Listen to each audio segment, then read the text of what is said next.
ವಾಸ್ತುಮೂರ್ತಿ ಪರಂಜ್ಯೋತಿ ವಾಸ್ತುದೇವೋ ಪರಶಿವ ವಾಸ್ತುದೇವಸ್ತು ಸರ್ವೇಷಾಂ ವಾಸ್ತುದೇವಂ ನಮಾಮ್ಯಹಂ ವಾಸ್ತುದೇವತಾಭ್ಯೋ ನಮಃ.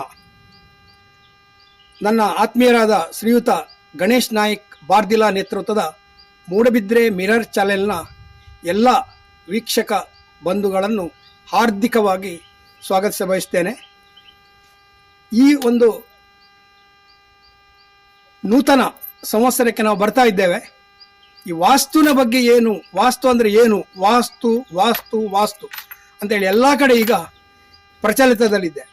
ಪೌರಾಣಿಕ ವಾಸ್ತು ಅಂತ ಹೇಳ್ತಾರೆ, ಆಧುನಿಕ ವಾಸ್ತು ಅಂತ ಹೇಳ್ತಾರೆ,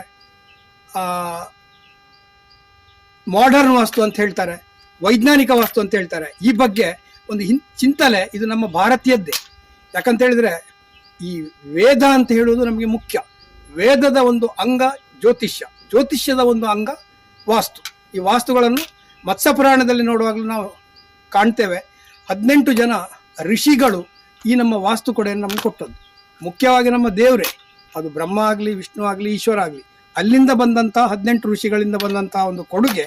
ಅದು ಅಲ್ಲಿಂದ ಮಾತಿಗೆ ಅಥವಾ ಆಗ ಇದ್ದಂಥ ಗ್ರಂಥಗಳನ್ನು ಒಂದು ಹಿಡಿದಿಟ್ಟುಕೊಂಡದ್ರಿಂದ, ಅಂದರೆ ಬರೆದು ಅದನ್ನೊಂದು ಕಾಪಾಡಿದ್ರಿಂದ ಅದು ನಮಗೀಗ ಬಂದಿದೆ. ವಾಸ್ತುವಿನ ಹಿನ್ನೆಲೆ, ಅದು ವಾಸ್ತು ಹೇಗೆ ಆಯಿತು, ವಾಸ್ತುಗೆ ಈಗ ಅದಕ್ಕೆ ಹೇಗೆ ಪ್ರಾಮುಖ್ಯತೆ ಬಂತಂತ ಹೇಳುವಾಗ ಪೌರಾಣಿಕವಾಗಿ ಒಂದು ಕತೆ ನೆನಪಿಗೆ ಬರ್ತದೆ. ಹಿಂದೆ ಪುರಾಣ ಕಾಲದಲ್ಲಿ ಒಬ್ಬ ದೊಡ್ಡ ಭಯಂಕರವಾದಂಥ ರಾಕ್ಷಸ, ಅಂಧಕಾಸುರ ಅಂತೇಳಿ ಅವನ ಹೆಸರು. ಅವ ದೇವತೆಗಳಿಗೆ ತುಂಬ ಉಪಟಳ, ತುಂಬ ಹಿಂಸೆ, ತೊಂದರೆ ಕೊಡ್ತಿದ್ದ. ಇವನ ಉಪಟಳ ತಾಳಲಿಕ್ಕೆ ಆಗದೆ ಈ ದೇವತೆಗಳೆಲ್ಲ ಒಟ್ಟು ಸೇರಿ ಈಶ್ವರನ ಹತ್ರ ಹೋಗಿ ಮೊರೆ ಇಡ್ತಾರೆ. ಇವನ ಉಪದ್ರ ತಾಳಲಿಕ್ಕೆ ಆಗುದಿಲ್ಲ, ಏನಾದರೂ ಮಾಡಿ ಇವನನ್ನು ನೀವು ಬುದ್ಧಿ ಕಲಿಸಬೇಕು, ಇವನನ್ನು ಮಟ್ಟ ಹಾಕಬೇಕು, ಇವನನ್ನು ನಾಶ ಮಾಡಬೇಕು ಅಂತೇಳಿ. ಹಾಗೆ ಈಶ್ವರ ತ್ರಿಶೂಲ ಹಿಡ್ಕೊಂಡು ಈ ಅಂಧಕಾಸುರನೊಡನೆ ಸೆಣಸಾಡಲಿಕ್ಕೆ ಹೋಗ್ತಾನೆ. ಭಾರಿ ಘನಘೋರ ಯುದ್ಧ ನಡೀತಾ ಇರ್ತದೆ ಅಂಧಕಾಸುರನಿಗೂ ಪರಮೇಶ್ವರನಿಗೂ. ಈಗ ಯುದ್ಧ ನಡಿಬೇಕಾದ್ರೆ ಅವನ ಹಣೆಯಿಂದ ಬೆವರು ಬರ್ತದೆ. ಈಗ ನಾವು ಹಿಂದಿನ ಕಾಲದ್ದು ಯಾವುದೇ ಪುರಾಣ ಕಾಲದಲ್ಲಿ ಒಂದು ರಾಕ್ಷಸರು ಉದ್ಭವ ಆಗುವುದೇ ಹೇಗೆ ಅಂತೇಳಿದರೆ ಇದೇ ರೀತಿ. ಬೆವರಿನಿಂದ ಬಂದಂಥ ಹನಿ ನೆಲಕ್ಕೆ ಬೀಳುವುದ, ಅಥವಾ ದೇವರು ಉಗುಳಿದ್ರಿಂದ ಏನಾದರೂ ಬಂದದ್ದ, ಅಥವಾ ಜಟೆಯನ್ನು ನೆಲಕ್ಕೆ ಬಡ್ದು ವೀರಭದ್ರ ಉತ್ಪತ್ತಿ ಆದದ್ದ. ಹೀಗೆ ಒಂದೊಂದೇ ನಾವು ಕಥೆಗಳನ್ನು ನಾವು ಪುರಾಣ ಕಾಲದಿಂದ ನೋಡ್ತಿದ್ದೇವೆ. ಇಲ್ಲಿ ಸಹ ಹಾಗೆ ಆಗ್ತದೆ. ಅಂಧಕಾಸುರನೊಟ್ಟಿಗೆ ಪರಮೇಶ್ವರ ಘೋರ ಯುದ್ಧ ಇರಬೇಕಾದಂಥ ಸಂದರ್ಭ, ಹಣೆಯಿಂದ ಬಂದಂಥ ಬೆವರು ಕೆಳಗೆ ಹಾಕುವಾಗ ಒಂದು ದೊಡ್ಡ ಒಂದು ಆಕೃತಿಯಾದ ಭೂತ, ಒಂದು ಪೆಡಂಭೂತವೇ ಅಂತ ಹೇಳ್ಬೋದು, ಮತ್ತೊಂದು ಅಲ್ಲಿ ರಾಕ್ಷಸ ಹುಟ್ಟುತ್ತದೆ. ಇಲ್ಲಿ ಒಂದು ರಾಕ್ಷಸ ಹುಟ್ಟಿದ್ದು ಬೇರೆ, ಇಲ್ಲಿ ಇನ್ನೊಂದು ಹುಟ್ಟುತ್ತದೆ. ಈ ರಾಕ್ಷಸ ಹೇಗಿರ್ತದೆ ಅಂತ ಹೇಳಿದ್ರೆ, ಈ ಮನುಷ್ಯ ಹೇಗಿರ್ತದೆ ಅಂತ ಹೇಳಿದ್ರೆ, ಈ ಭೂತ ಹೇಗಿರ್ತದೆ ಅಂತ ಹೇಳಿದ್ರೆ ಪಡಂಭೂತದ ಹಾಗೆ ಅದು ಅಡ್ಡ ಸಹ ಬೆಳೀತಾ ಹೋಗ್ತದೆ, ಎತ್ತರಕ್ಕೆ ಸಹ ಬೆಳೀತಾ ಹೋಗ್ತದೆ. ಹೋಗ್ತಾ ಹೋಗ್ತಾ ಹೋಗ್ತಾ ಹೋಗ್ತಾ ಹೋಗ್ತಾ ಆಕಾಶವನ್ನೇ ನುಂಗ್ತದ, ಈ ಬ್ರಹ್ಮಾಂಡವನ್ನೇ ನುಂಗ್ತದ ಅಂತ ಹೇಳೋ ಒಂದು ಸ್ಥಿತಿಗೆ ಬರ್ತದೆ.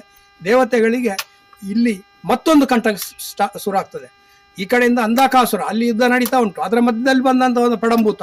ಏನು ಮಾಡುದು ಅಂತ ಹೇಳುವಾಗ ಹೋಗಿ ಬ್ರಹ್ಮದೇವರ ಹತ್ರ ಮೊರೆ ಇಡ್ತಾರೆ ದೇವತೆಗಳು, ಇಂದ್ರ ಸಮೇತ. ಒಂದು ಉಪಟಳ ತಾಳ್ಲಿಕ್ಕಾಗುವುದಿಲ್ಲ, ಇನ್ನೊಂದು ಭೂತ ಮೇಲೆ ಹೇಳ್ತಾ ಉಂಟು, ಇಡೀ ಒಂದು ಬ್ರಹ್ಮಾಂಡವನ್ನು ನುಂಗಿ ಬಂದು ನಮ್ಮನ್ನು ನುಂಗ್ತದ ಅಂತೇಳಿ ನಮಗೆ ಹೆದರಿಕೆ ಆಗಿದೆ ಅಂತೇಳಿ. ಬ್ರಹ್ಮ ಹೇಳ್ತಾನೆ, ಏನು ಹೆದರಬೇಡಿ, ಅಂಥದ್ದೇನು ಇದರಿಂದ ಸಮಸ್ಯೆ ಆಗುವುದಿಲ್ಲ.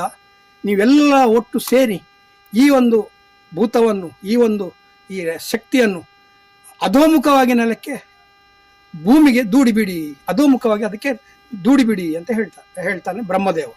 ಆ ಪ್ರಕಾರ ದೇವತೆಗಳು ಎಲ್ಲ ಒಟ್ಟು ಸೇರ್ತವೆ. ಎಲ್ಲ ಅಷ್ಟದಿಕ್ಪಾಲಕರು ದೇವತೆಗಳೆಲ್ಲ ಸೇರಿ ದೇವೇಂದ್ರನ ನೇತೃತ್ವದಲ್ಲಿ ಈ ಒಂದು ಪೆಡಂಭೂತ ಏನುಂಟು, ಈ ಮುಂದಕ್ಕೆ ವಾಸ್ತು ಅಂತ ಹೇಳಿ ಪುರುಷ ಆಗ್ತಾನೆ, ಅವನನ್ನು ಅಧೋಮುಖವಾಗಿ ಎಲ್ಲ ಒಟ್ಟಿಗೆ ಸೇರಿ ಭೂಮಿಗೆ ಹಾಕ್ತಾರೆ. ಭೂಮಿಗೆ ಹಾಕುವಾಗ ಅದು ಉಲ್ಟ, ಅಧೋಮುಖ ಅಂದರೆ ಉಲ್ಟ ಸ್ಥಿತಿಯಲ್ಲಿ ಬಂದು ಅದು ಭೂಮಿಯ ಮೇಲೆ ಬೀಳ್ತದೆ. ಆ ಸಂದರ್ಭದಲ್ಲಿ ಆ ಪೆಡಂಭೂತದ್ದು, ಆ ಭೂತ ಏನಿದೆ, ಆ ಉದ್ಭವ ಆದದ್ದು, ಅದರ ತಲೆ ಹೋಗಿ ಈಶಾನ್ಯದಲ್ಲಿ ಬೀಳ್ತದೆ. ತಲೆ ಈಶಾನ್ಯದಲ್ಲಿ ಬೀಳ್ತದೆ, ಕಾಲುಗಳು ನೈಋತ್ಯದಲ್ಲಿ ಬೀಳ್ತವೆ. ಒಂದು ಕೈ ಆಗ್ನೇಯದಲ್ಲಿ, ಮತ್ತೊಂದು ಕೈ ವಾಯವ್ಯದಲ್ಲಿ. ಈ ನೀವು ವಾಸ್ತುಚಿತ್ರವನ್ನು ಎಲ್ಲಿ ಬೇಕಾದ್ರೂ ಗೂಗಲ್ನಲ್ಲಿ ನೀವು ಸರ್ಚ್ ಮಾಡುವಾಗ ನಿಮಗೆ ಸಿಗುವಂಥದ್ದೇ ಹಾಗೆ, ಉಲ್ಟಾ ಬಿದ್ದ ಸ್ಥಿತಿಯಲ್ಲಿ. ಅವಾಗ ಏನು ಮಾಡ್ತಾರೆ, ಈ ಉಲ್ಟಾ ಸ್ಥಿತಿಯಲ್ಲಿ ಬಿದ್ದೆ, ತಲೆ ಈಶಾನ್ಯದಲ್ಲಿದೆ, ಕಾಲು ನೈಋತ್ಯದಲ್ಲಿದೆ, 2 ಬಾಹುಗಳು ಅಂದರೆ ಕೈಗಳು, ಒಂದು ಆಗ್ನೇಯ ಒಂದು ವಾಯವ್ಯ, ಅದು ಮೇಲಕ್ಕೆ ಎತ್ತಬಾರ್ದು. ಅವ ಮೇಲಕ್ಕೆ ತಲೆ ಎತ್ತಬಾರ್ದು ಅಂತೇಳಿ ಈ ಎಲ್ಲ ದೇವತೆಗಳು ಆ ಭೂತದ ಒಂದೊಂದು ನಿರ್ದಿಷ್ಟ ಅಂಗದಲ್ಲಿ ಹೋಗಿ ಕುತ್ಕೊಳ್ತಾರೆ. ತಲೆಯಲ್ಲಿ ಆಗಿರ್ಬೋದು, ಅಥವಾ ಭುಜದಲ್ಲಿ ಆಗಿರ್ಬೋದು, ಸೊಂಟದಲ್ಲಿ ಆಗಿರ್ಬೋದು, ಬೆನ್ನಿನಲ್ಲಿ ಆಗಿರ್ಬೋದು, ಅಲ್ಲೆಲ್ಲ ಹೋಗಿ ಕೂತ್ಕೊಂಡು ಅವನನ್ನು ಇನ್ನೂ ಸಹ ನೆಲಕ್ಕೆ ಒತ್ತವೆ. ಆ ಒತ್ತುವಾಗ ಏನಾಗ್ತದೆ, ಈ ಒಂದು ಆಕೃತಿ, ಈ ಒಂದು ಭೂತ ನೆಲಕ್ಕೆ ಕಚ್ಚಿ ಕೂತ್ಕೊಳ್ತದೆ. ಕಚ್ಚಿ ಕೂತ್ಕೊಳ್ಳುವಾಗ ಆವಾಗ ಇದು ಈ ದೇವತೆಗಳ ಹಿಂಸೆ ತಾಳಲಾಗದೆ ಅವ, ದೇವರೇ ನಾನು ಏನೂ ಮಾಡಲಿಲ್ಲ, ನನ್ನನ್ನು ಉತ್ಪತ್ತಿ ಮಾಡಿದ್ದು ನೀನೇ, ನಾನು ನನ್ನಷ್ಟಕ್ಕೆ ಬೆಳೆದ ಸಹ ನನ್ನ ಅರಿವಿಲ್ಲದೆ ನಾನು ಬೆಳೀತಾ ಇದ್ದೇನೆ, ನಾನು ಯಾರಿಗೂ ಉಪದ್ರ ಮಾಡಲಿಲ್ಲ, ಇಂಥ ಸ್ಥಿತಿಯಲ್ಲೂ ನನಗೆ ಇವರು ಈ ರೀತಿ ಉಪದ್ರ ಕೊಡ್ತಿದ್ದಾರೆ, ನನ್ನನ್ನು ಹಿಂಸೆ ಮಾಡ್ತಾ ಇದ್ದಾರೆ, ನನಗೆ ನೀನೇ ರಕ್ಷಿಸು ಅಂತ ಹೇಳುವಾಗ ಬ್ರಹ್ಮ ಪ್ರತ್ಯಕ್ಷ ಆಗ್ತಾನೆ. ಆವಾಗ ಬ್ರಹ್ಮ ಹೇಳ್ತಾನೆ, ನೀನು ಇನ್ನು ಮುಂದಿನ ಇದರಲ್ಲಿ ನೀನೇ ವಾಸ್ತು ಪುರುಷ ಅಂತ ಆಗ್ತಿ, ನೀನೇ ವಾಸ್ತು ದೇವ ಅಂತ ಆಗ್ತಿ. ನೀನು ಈ ಮನೆ ಕಟ್ಟುವಾಗಲಿ ಅಥವಾ ಗೃಹಾರಂಭ ಮಾಡುವಾಗಲಿ, ಇದು ಶಿಲಾನ್ಯಾಸ ಮಾಡುವಾಗಲಿ ಗೃಹಾರಂಭ ಅಂತ ಹೇಳ್ತೇವೆ, ಅಥವಾ ಗೃಹ ಪ್ರವೇಶ ಅಂತ ಹೇಳ್ತೇವೆ, ಅಥವಾ ಕಾರ್ಖಾನೆ ಆಗಲಿ, ಮಠ ಆಗಲಿ, ಮಂದಿರ ಆಗಲಿ, ಎಲ್ಲಿಯೂ ಆಗಲಿ ಅಲ್ಲಿ ನಿನ್ನನ್ನು ನೆನಪು ಮಾಡದೆ, ನಿನ್ನ ಪೂಜೆ ಇಲ್ಲದೆ ಅವರು ಅದರಲ್ಲಿ ಪ್ರವೇಶ ಮಾಡಿದಂತ ಹೇಳಿ ಆದರೆ ಆವಾಗ ನೀನು ಅವರಿಗೆ ಉಪದ್ರವ, ನೀನು ತೊಂದರೆ ಕೊಡು. ಆಮೇಲೆ ನಿನ್ನ ಈ ಇಡೀ ಒಂದು ಇದು ಏನುಂಟು, ನಿನ್ನ ಒಂದು ವ್ಯಾಪ್ತಿ ಉಂಟು, ಅಲ್ಲಿ ಅಷ್ಟ ದಿಕ್ಪಾಲಕರು ಅಲ್ಲಿ ಇರ್ತಾರೆ, ಅವರಿಗೂ ಅಲ್ಲಿ ಒಂದು ಪೂಜೆ ಆಗ್ತದೆ. ಅವರು ಸಹ ಹಾಗೆ ಅವರನ್ನು ನೆನಪಿಸಿ ಮಾಡುವಂಥ ಕಾರ್ಯಗಳು ಅದು ಒಳ್ಳೆಯದಾಗಲಿ, ಧರ್ಮದಿಂದ ನಡೆಯುವವರಿಗೆ ನೀನು ಅವರಿಗೆ ವರದಾನ ಮಾಡು, ನೀನು ಇವತ್ತಿಂದ ವಾಸ್ತು ದೇವ ಆಗ್ತಿ, ವಾಸ್ತು ಪುರುಷ ಆಗ್ತಿ, ವಾಸ್ತು ದೇವತೆ ಆಗ್ತಿ ಅಂತೇಳಿ ಅವನಿಗೆ ವರ ಕೊಡ್ತಾನೆ. ಹಾಗೆ ಇದು ಹಿನ್ನೆಲೆ ಹೇಗೆ ಅಂತ ಹೇಳಿದರೆ, ಅದು ಬ್ರಹ್ಮನಿಂದ ಈ ವಾಸ್ತು ದೇವತೆದ್ದು ಒಂದು ಉದ್ಭವ ಆಯಿತು. ಅವನಿಗೆ ಬೇಡದಿದ್ದ ಹಿಂಸೆಗಳನ್ನು ಕೊಡುವಾಗ ಅವನು ದೇವರನ್ನು ಮೊರೆ ಇಡುವಾಗ ದೇವರು ಅಲ್ಲಿ ಅವನಿಗೆ ಕೃಪೆ ತೋರಿಸಿದ್ರು, ದಯೆ ತೋರಿಸಿದ್ರು ಅಂತೇಳಿ. ಹಾಗೆ ಇದು ಪೌರಾಣಿಕ ಹಿನ್ನೆಲೆಯಲ್ಲಿ ಬಂದಂತಹ ವಾಸ್ತುವಿನ ಒಂದು ಕತೆ.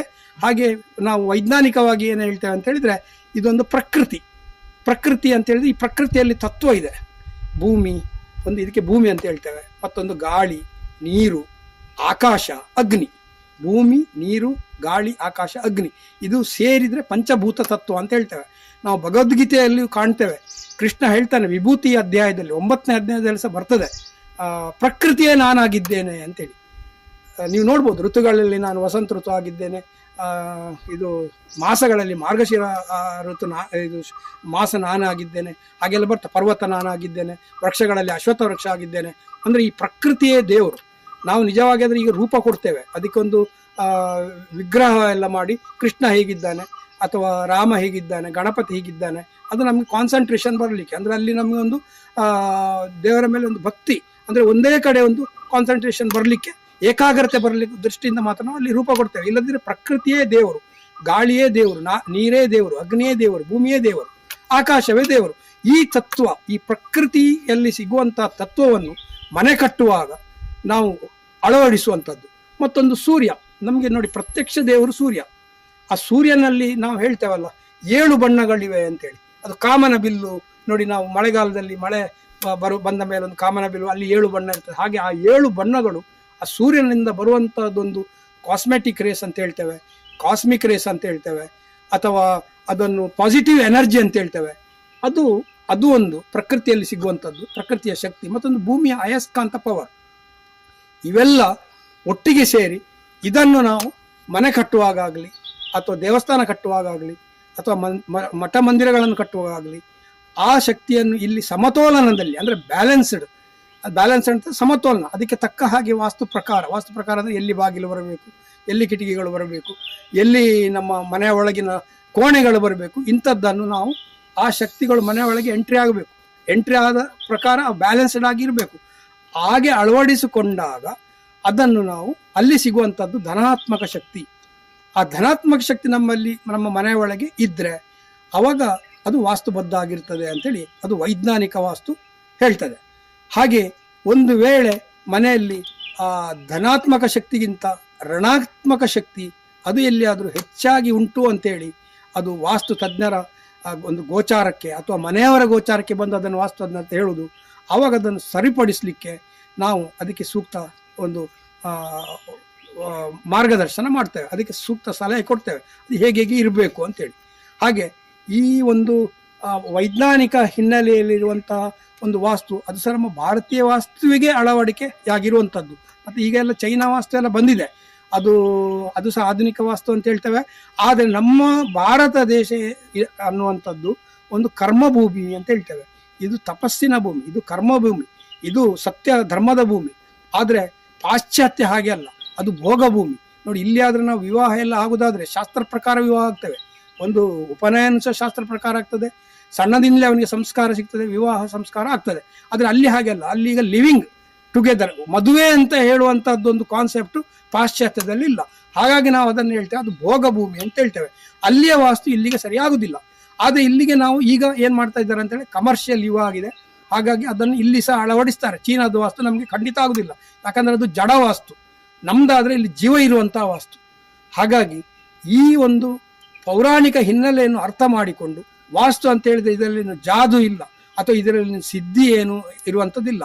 ಆದರೆ ಇದನ್ನು ನುರಿತ ಕಲ್ತ ಒಂದು ವಾಸ್ತು ಅಂತ ಹೇಳಿದರೆ ನಮ್ಮ ಪೌರಾಣಿಕವಾಗಿ ಅಲ್ಲಿಂದ ಋಷಿಗಳ ಮುನಿಗಳು ಏನುಂಟು ಅದನ್ನು ಈ ಪ್ರಮಾಣಬದ್ಧವಾಗಿ ಯಾರು ಕಲಿತಾರೆ ಅಂಥವರಿಂದ ಈ ವಾಸ್ತು ಸಲಹೆಯನ್ನು ಪಡೆದುಕೊಂಡು ವಾಸ್ತು ಪ್ರಕಾರ ಮನೆ ಕಟ್ಟೋದಾಗಲಿ ಯಾವುದೇ ಆಗಲಿ ಅದನ್ನು ಕಟ್ಟಿಕೊಳ್ಳೋದು ಒಳ್ಳೆಯದು. ಆಮೇಲೆ ಈ ವಾಸ್ತುವಿನಲ್ಲಿ ಸಹ ಏನಂತ ಹೇಳಿದರೆ ಜ್ಯೋತಿಷ್ಯದಲ್ಲಿ ಹೇಗೆ ನಾವು ನೋಡ್ತೇವೆ, ಅಲ್ಲಿ ಯಾವ ಯಾವ ರೀತಿಯಲ್ಲಿ ಒಂದು ನಮ್ಮ ಗಮನಕ್ಕೆ ಬರ್ತದೆ, ಒಂದು ನಾಗಬೀದಿ ಆಗಲಿ ಅಥವಾ ಅಲ್ಲಿ ಈ ವಾತಾಪಿತ ಕಫ ದೋಷಗಳಾಗಲಿ ಅಥವಾ ಏನೇ ಆಗಲಿ, ಜ್ಯೋತಿಷ್ಯದಲ್ಲಿ ಏನೇನು ಬರ್ತದೆ ಪ್ರಶ್ನಾ ಪ್ರಕಾರ ಮಾರ್ಗ ಆಗಲಿ ಅಥವಾ ಜನ್ಮಜಾತಕ ಆಗಲಿ, ಅದೇ ರೀತಿಯ ಒಂದು ಸಮಸ್ಯೆಗಳು ವಾಸ್ತುನಲ್ಲಿಯೂ ಬರ್ತವೆ.